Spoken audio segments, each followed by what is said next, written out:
खबर जयपुर से है। सरकारी स्कूलों के 31 बच्चे पहली बार भरेंगे हवाई उड़ान। 8 अगस्त को जयपुर से जेवर एयरपोर्ट तक हवाई यात्रा करेंगे। बच्चों को राष्ट्रपति भवन का विशेष भ्रमण कराया जाएगा। इंडिया गेट और राष्ट्रीय युद्ध स्मारक भी दिखाया जाएगा। फ्लाइट ऑफ फैंटेसी कार्यक्रम के तहत मिलेगा अनूठा अनुभव। शिक्षा मंत्री मदन दिलावर ने बच्चों को दी शुभकामनाएं। कहा, सिर्फ यात्रा नहीं, सपनों को नई उड़ान देने का अवसर है। राउंड टेबल इंडिया और सहयोगी संस्थाओं की पहल पर आयोजन होगा।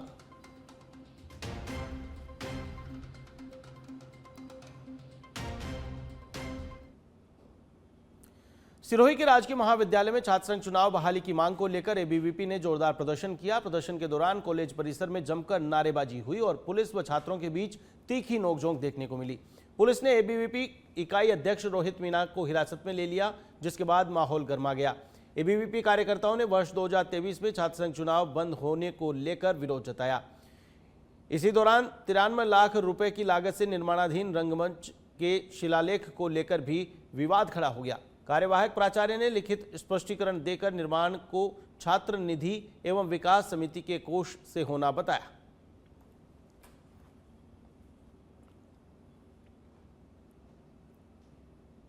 क्षत्रिय करनी सेना के राष्ट्रीय अध्यक्ष डॉक्टर राज शेखावत सिरोही पहुंचे। यूजीसी रोलबैक और सवर्ण आक्रोश महापंचायत के समर्थन में चल रहे जन जागरण अभियान के तहत उनकी 15,000 किलोमीटर की यात्रा का सिरोही में पड़ाव रहा।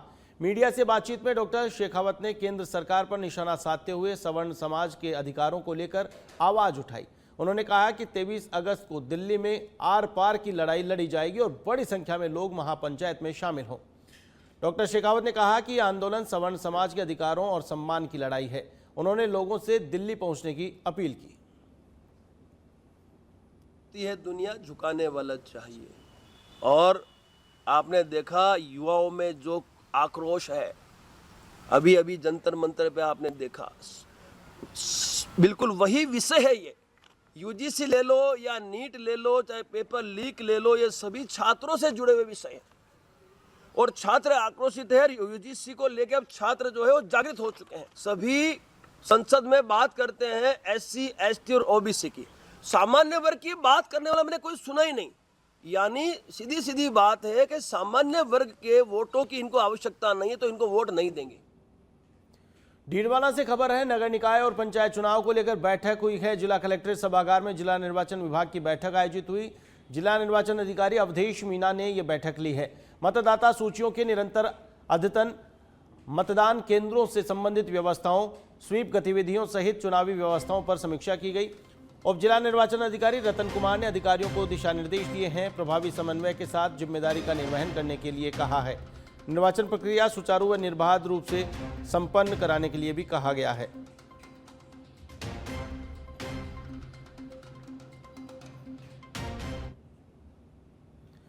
खबर डूंगरपुर से है। मानगढ़ धाम राष्ट्रीय स्मारक घोषित करने योग्य नहीं के बयान पर नाराजगी आदिवासी कांग्रेस की ओर से कलेक्ट्रेट पर विरोध प्रदर्शन किया गया। इस मौके पर आदिवासी कांग्रेस के प्रदेश अध्यक्ष व विधायक गणेश घोगरा के नेतृत्व में केंद्र सरकार के खिलाफ जमकर नारेबाजी की गई और बड़े आंदोलन की चेतावनी दी गई।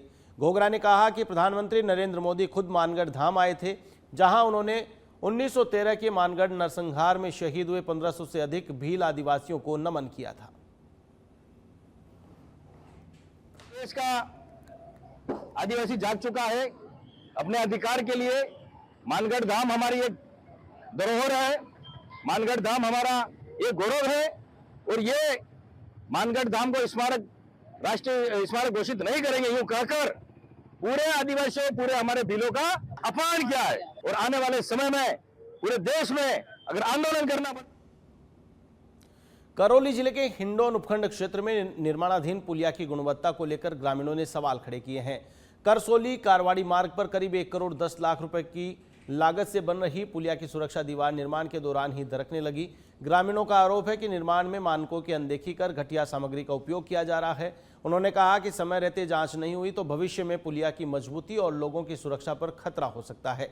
ग्रामीणों ने निर्माण सामग्री की तकनीकी जांच कराने और दोषियों पर कार्रवाई की मांग की है।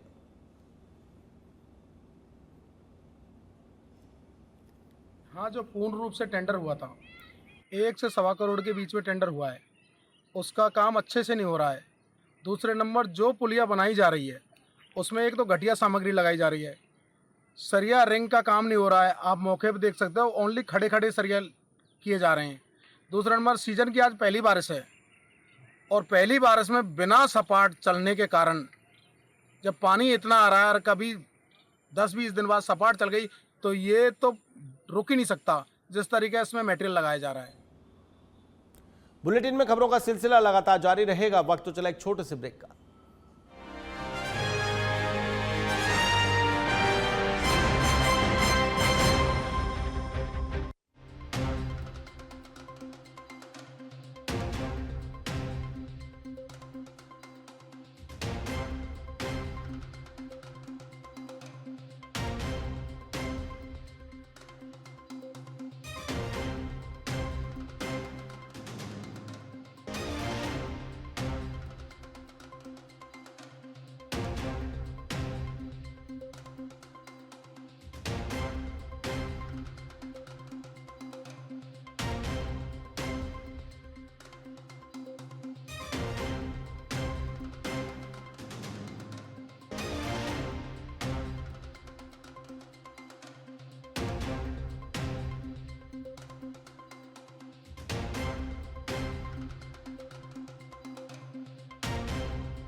ब्रेक के बाद एक बार फिर से आपका स्वागत है।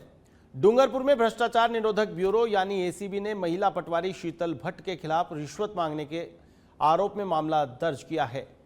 एसीबी के अनुसार शिकायत के सत्यापन में 1.5 लाख रुपए की रिश्वत मांगने के आरोप की पुष्टि हुई, जिसके बाद प्रकरण दर्ज कर जांच शुरू कर दी गई। शिकायतकर्ता ने आरोप लगाया कि भूमि शुद्धिकरण की पत्रावली में निस्तारण के लिए पटवारी ने पहले भी 6,50,000 रुपए लिए, लेकिन काम पूरा नहीं किया। इसके बाद 1.5 लाख रुपए और मांगने का आरोप लगाया। एसीबी ने बताया कि ट्रेप कार्रवाई की तैयारी की गई थी, लेकिन परिस्थितियों के चलते कार्रवाई नहीं हो सकी और मामले की जांच फिलहाल जारी है।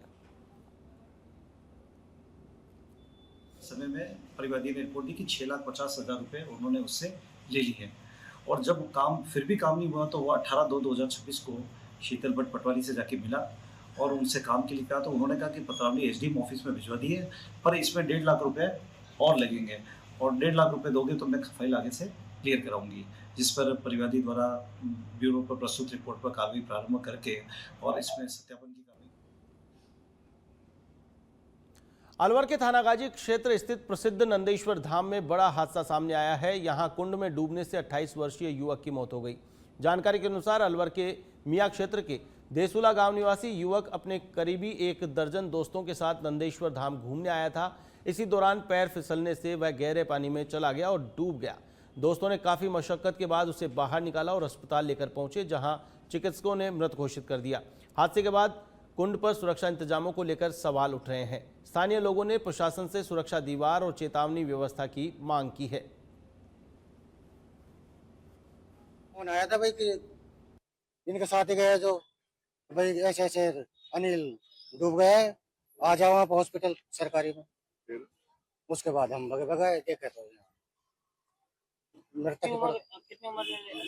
27-28 साल हो गए करीब। क्या काम करता था? ये सेटरिंग सरिया का काम करता था। जोधपुर सेंट्रल जेल एक बार फिर सुर्खियों में है। इस बार जेल में कैदी से मारपीट का मामला सामने आया है। जानकारी के अनुसार कैदी रावताराम ने कुछ कैदियों को अपनी बैरक के बाहर लगी मटकी से पानी पीने से मना किया और उन्हें अपनी बैरक के आगे से ही पानी पीने की बात कही। इसी बात को लेकर 3 कैदियों ने उसके साथ मारपीट कर दी। पीड़ित कैदी ने पूरे मामले को लेकर रातानाडा थाने में रिपोर्ट दर्ज कराई है। पुलिस ने मामला दर्ज कर जांच शुरू कर दी है। मामले की जांच हेड कांस्टेबल जुगल किशोर कर रहे हैं।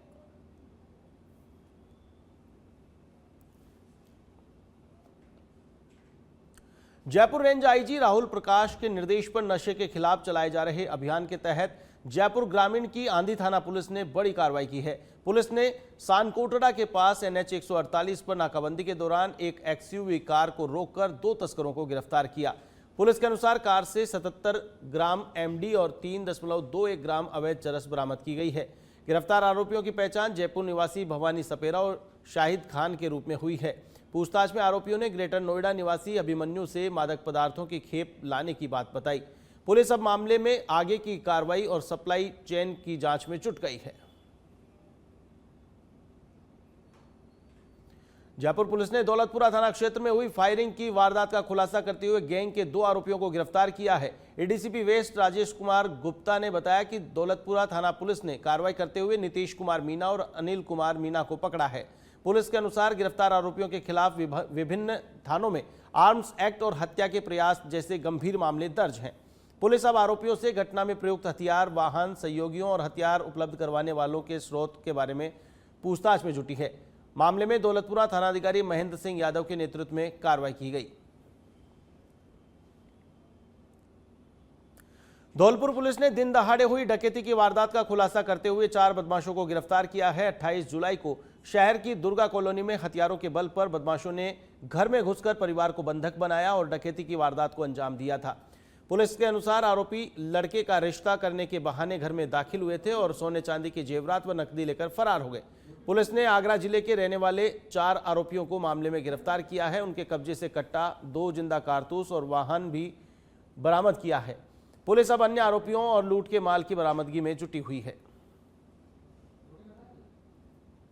इसमें जो आरोपी हैं उनको पूर्व में कोई सूचना थी इस तरह से कि इनके रिश्तेदारों के द्वारा कोई जमीन का निशान किया गया है जिसमें काफी बड़ी राशि करीब 1 करोड़ रुपए इनके पास आए हैं।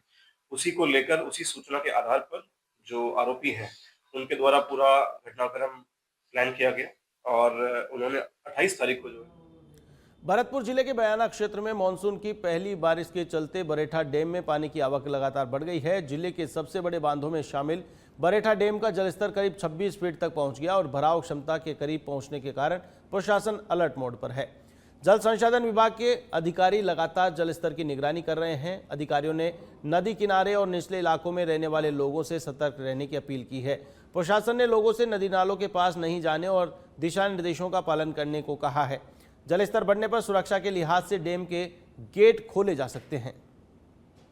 मैं मौजूद हूँ भरतपुर जिले के सबसे बड़े डैम बंद बरेठा में। यहाँ जो कल बारिश हुई थी उस बारिश से आप देख पाएंगे, मैं अपनी जगह से कहूँगा, तमाम जो ये बरेठा का जो डैम है ये पूरी तरह लबालब हो गया। अगर इसकी भराव क्षमता की मैं बात करूँ तो इसकी जो भराव क्षमता है वो 29 है और अभी फ़िलहाल में जो इसकी भराव क्षमता है जो भर चुका है कल की बारिश से वो 26.5 के आसपास भर चुका है। अगर इसी प्रकार से अगर बारिश हुई तो हो सकता है कि बंद बरेठा जो भरतपुर जिले का सबसे बड़ा डैम है उसके जल्द ही गेट खोले जाएं। सच में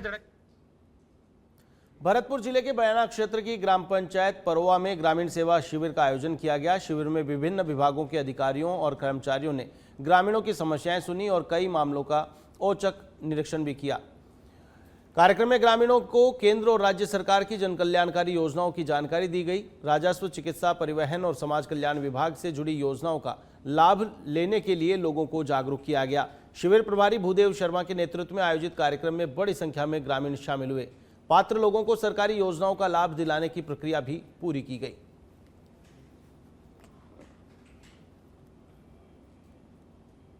मेड़ता जिला विधिक सेवा प्राधिकरण के सचिव संजय कुमार मालविया ने नागौर स्थित विभिन्न संस्थानों का औचक निरीक्षण कर व्यवस्थाओं का जायजा लिया। राजस्थान राज्य विधिक सेवा प्राधिकरण के निर्देशानुसार किए गए निरीक्षण में वन स्टॉप सेंटर, पालना गृह, राजकीय संप्रेषण गृह और जिला कारागार शामिल रहे। सचिव ने वन स्टॉप सेंटर में उपलब्ध सुविधाओं, अभिलेखों और पीड़ित महिलाओं को दी जा रही सेवाओं की समीक्षा की। वहीं राजकीय संप्रेषण गृह में विधि से संघर्षरत बालकों से संवाद कर उनकी समस्याओं की जानकारी ली।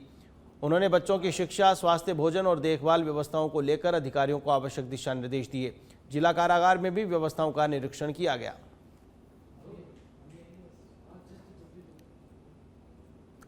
टोंक शहर के ऐतिहासिक महादेवाली मंदिर में इस बार सावन माह के दौरान पहली बार श्री शिव महापुराण ज्ञान यज्ञ कथा का भव्य आयोजन होने जा रहा है।